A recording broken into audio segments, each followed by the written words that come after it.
हंगामा खड़ा करना इस आयोग का मकसद नहीं होना चाहिए। का मकसद ये भी होना चाहिए की सूरत बदलनी चाहिए की आदिवासी असेल किंवा मागासवर्गीय समाजाची आजची परिस्थिती काय, आदिवासी भागामधल्या रस्त्यांची क्वालिटी काय, तिथल्या कामाची क्वालिटी, काम करत असताना ठेकेदार कशा पद्धतीने भ्रष्टाचार करतात, मागासवर्गीय समाजासाठी आपण जो निधी देतो मला असं वाटतं त्या निधीचा विनियोग योग्य पद्धतीने होतोय की नाही। आजही मागासवर्गीय वसतिगृहांमध्ये काय वाईट परिस्थितीत ते मुलं राहतात। आज मात्र मला एकही प्रतिनिधी या आदिवासी समाजाचा या सभागृहात दिसत नाही। मध्यंतरी पुण्यामध्ये जी घटना घडली त्यावेळेस महिला आयोगाचे अनेक प्रश्न खरं तर चव्हाट्यावर आले होते की माझ्या त्या 5 वर्षाच्या कालखंडामध्ये मी आमच्या साकूर परिसरामधल्या सगळ्या आदिवासी वस्त्यांसाठी मी लाईट, पाणी, रस्ते, घरे, दवाखाना अशी व्यवस्था करू शकलो, याचा खरं तर मला अभिमान आहे। सभापती महोदय,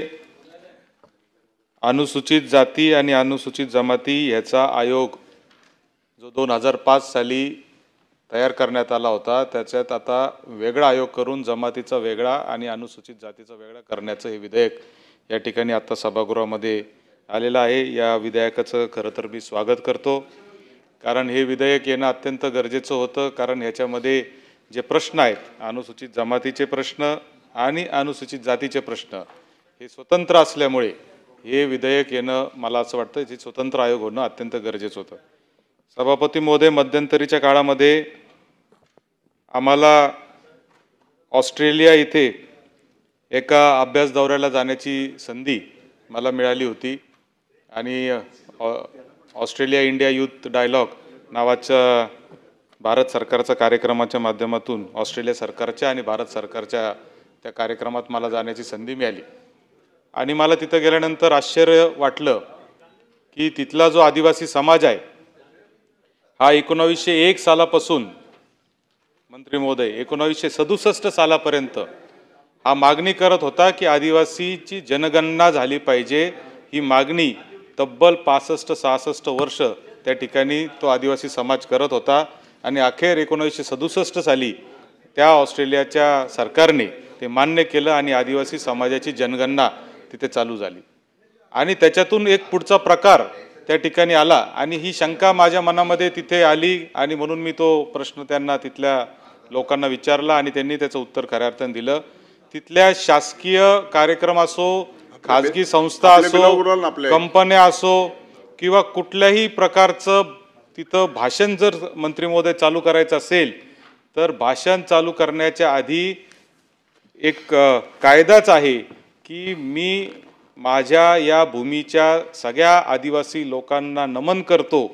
त्यांचे ज्यांनी या देशाच्या प्रगतीसाठी काय योगदान दिलं असेल त्यांची आठवण करतो आणि मगच मी भाषण सुरू करतो, असा तिथल्या सरकारी या ठिकाणी सगळ्या भाषणांच्या बाबतीमध्ये सरकार असेल, खाजगी कंपन्या असेल, सगळ्यांना तो नियम खऱ्या अर्थाने 2008 पासून तो आला।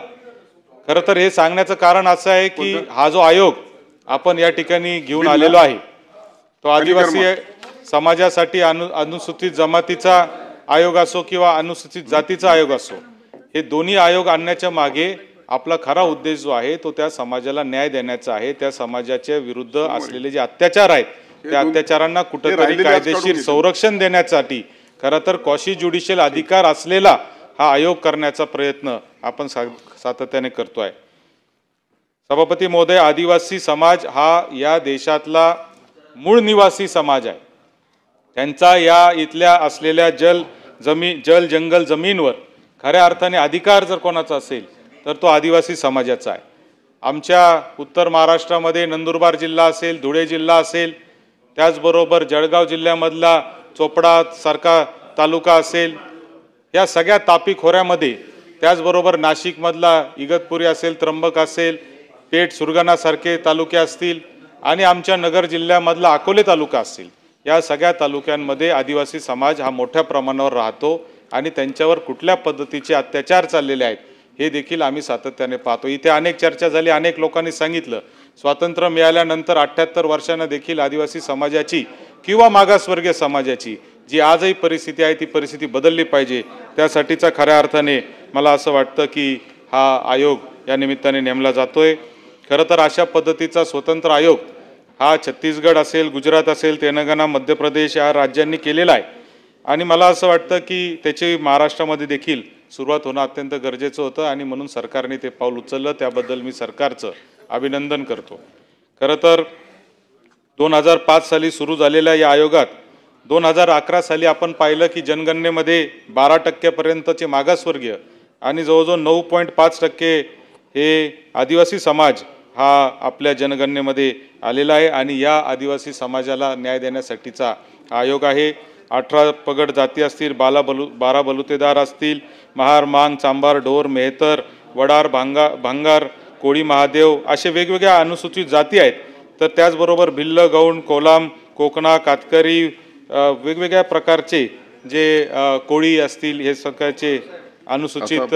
जमाती आपल्या महाराष्ट्रामध्ये आहे. खरं तर आयोग स्वतंत्र झाल्यामुळे स्वतंत्र ज्यांचे प्रश्न आहेत ते प्रश्न या ठिकाणी मांडले जातील आणि त्यांच्या प्रश्नांना न्याय मिळेल अशी खऱ्या अर्थाने भावना आपली सगळ्यांची आहे. सभापती महोदय, मला आपल्याला या निमित्ताने सांगायचंय की आरक्षणाचा मुद्दा आपण पाहिलेला आहे. आजही विधानसभेमध्ये जवळजवळ 288 पैकी 25 जागा अनुसूचित जमातीच्या आहेत.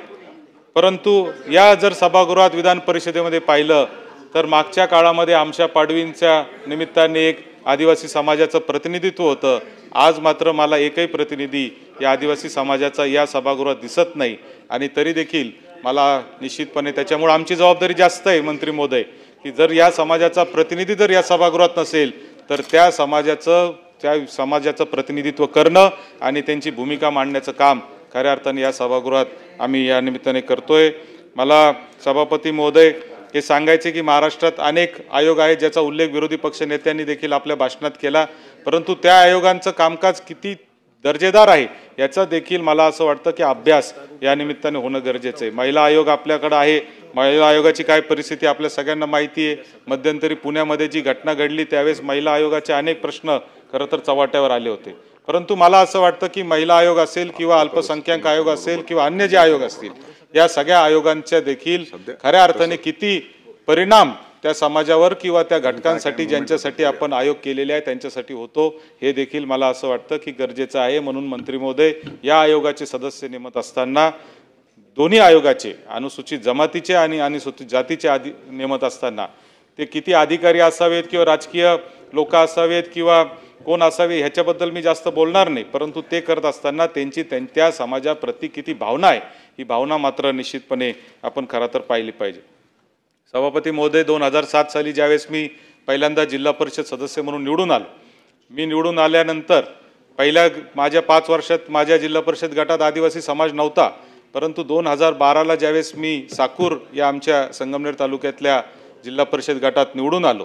त्यावेळेस आल्यानंतर त्या ठिकाणी अनेक मोठ्या प्रमाणावर आदिवासी समाज त्या जिल्हा परिषद गटामध्ये होता आणि जिल्हा परिषदेमध्ये निवडून आल्यावर मला पहिल्यांदा खरं तर आमचे नेते बाळासाहेब थोरातांनी मला बोलवलं आणि मला सांगितलं की तू निवडून आलेला आहे, पहिलं काम जर आपल्याला करायचं असेल तर या साकूर जिल्हा परिषद गटामधले जेवढे आदिवासी वस्त्या आहेत या आदिवासी वस्त्यांसाठी रस्ते, त्या आदिवासी वस्त्यांसाठीची लाईटची व्यवस्था, त्या आदिवासी वस्त्यांसाठीची पाण्याची व्यवस्था हे सगळं आपल्याला करायचं आहे. कारण तो जो भाग होता तो 2009च्या आधी अकोले विधानसभेमध्ये होता आणि काहीसा दुर्लक्षित असलेला तो भाग होता आणि मला अभिमान या गोष्टीचा आहे की माझ्या त्या 5 वर्षाच्या कालखंडामध्ये मी आमच्या साकूर परिसरामधल्या सगळ्या आदिवासी वस्त्यांसाठी मी लाईट, पाणी, रस्ते, घरे, दवाखाना अशी व्यवस्था करू शकलो, याचा खरं तर मला अभिमान आहे. सभापती महोदय, या सभागृहामध्ये अनेक चर्चा झाली की आदिवासी असेल किंवा मागासवर्गीय समाजाची आजची परिस्थिती काय. खडसे साहेबांनी अतिशय सविस्तरपणे याचं विश्लेषण खरं तर केलेलं आहे. चित्राताई वाघ यांनी त्याच्यानंतर सांगितलं की ही परिस्थिती जी निर्माण झालेली आहे ती खरी नाही, परंतु मला आपल्याला सभागृहाला या निमित्ताने सांगायचं आहे की अनुसूचित जमातीच्या आदिवासी समाजावर असेल किंवा अनुसूचित जातीच्या मागासवर्गीय समाजावर असेल, ज्या परिस्थितीची चर्चा इथं सदस्यांनी केली ती वस्तुस्थिती आहे आणि ती वस्तुस्थिती सांगत असताना ती काय आज निर्माण झालेली नाही किंवा त्याला विद्यमान कोणालाही मला असं वाटतं जबाबदार धरता येणार नाही. कारण मागच्या 78 वर्षात आणि 65 वर्षाच्या महाराष्ट्रात ही परिस्थिती निर्माण झालेली आहे, ही देखील वस्तुस्थिती आहे. आणि म्हणूनच मला असं वाटतं की हा जो आयोग आपण या निमित्ताने करतोय या आयोगाच्या माध्यमातून चपराक या सगळ्या मानसिकतेला बसली पाहिजे, त्याच्यात बदल हा झाला पाहिजे. खरं तर मंत्री महोदयांना मी मध्यंतरी भेटलो होतो, आदिवासी विकास मंत्र्यांना भेटलो आणि त्यांच्याशी चर्चा करताना सभापती महोदय आम्ही एक चर्चा केली की आदिवासी अनुदानित आश्रमशाळा असतील किंवा मागासवर्गीय समाजाच्या ज्या आश्रमशाळा असतील, वसतिगृह असतील किंवा यांची जी परिस्थिती आहे ही परिस्थिती अतिशय दयनीय आहे। आजही मागासवर्गीय वसतिगृहांमध्ये मंत्री महोदय आपण स्वतः गेल्याच्या देखील मीडियामध्ये बातम्या आम्ही पाहिल्या, काय वाईट परिस्थिती, तिथल्या परिस्थितीत ते मुलं राहतात। खरं तर खडसे साहेबांनी अतिशय चांगलं सांगितलं की ते फक्त माणसाचे पिल्लं आहेत, बाकी त्यांच्याकडे मात्र जनावरांपेक्षा वाईट अवस्था ही खऱ्या अर्थाने आदिवासी आश्रमशाळांमध्ये देखील आहे आणि तशीच परिस्थिती काहीशी ही वसतिगृहांमध्ये देखील आहे। मला असं वाटतं सभापती महोदय, मी मंत्री महोदयांना मध्यंतरी भेटून सांगितलं होतं की ह्याचं थर्ड पार्टी ऑडिट होणं गरजेचं आहे आणि Tata institute of social science सारख्या एका संस्थेला आपण ह्याच्यामध्ये एक खरं तर ऑडिट करायची जबाबदारी दिली पाहिजे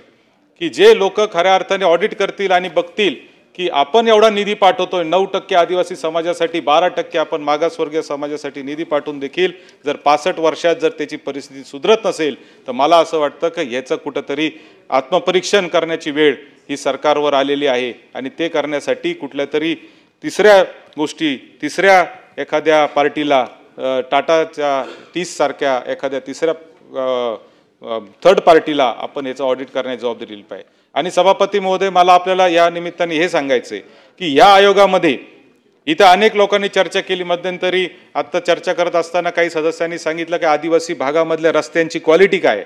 आदिवासी भागामधल्या किंवा मागासवर्गीय दलित वस्त्यांमधली परिस्थिती काय, तिथल्या कामाची क्वालिटी, काम करत असताना ठेकेदार कशा पद्धतीने भ्रष्टाचार करतात। मला असं वाटतं की या आयोगाच्या कक्षेमध्ये अशा ठेकेदारांवर कारवाई करणं, अशा अधिकाऱ्यांवर कारवाई करणं देखील आलं पाहिजे। ॲट्रॉसिटी किंवा अत्याचार हा फक्त मारहाणीतून किंवा बोलीचालीतूनच असला नाही पाहिजे, तर ज्या निधीचा आपण आदिवासी समाजासाठी किंवा मागासवर्गीय समाजासाठी आपण जो निधी देतो, मला असं वाटतं त्या निधीचा विनियोग योग्य पद्धतीने होतोय की नाही, क्वालिटी होतोय की नाही, आणि नसेल होत तर संबंधित अधिकाऱ्यांवर आणि ठेकेदारांवर देखील कारवाई करण्याचा अधिकार या आयोगाला असला पाहिजे असं मला या निमित्ताने खरं तर वाटतं।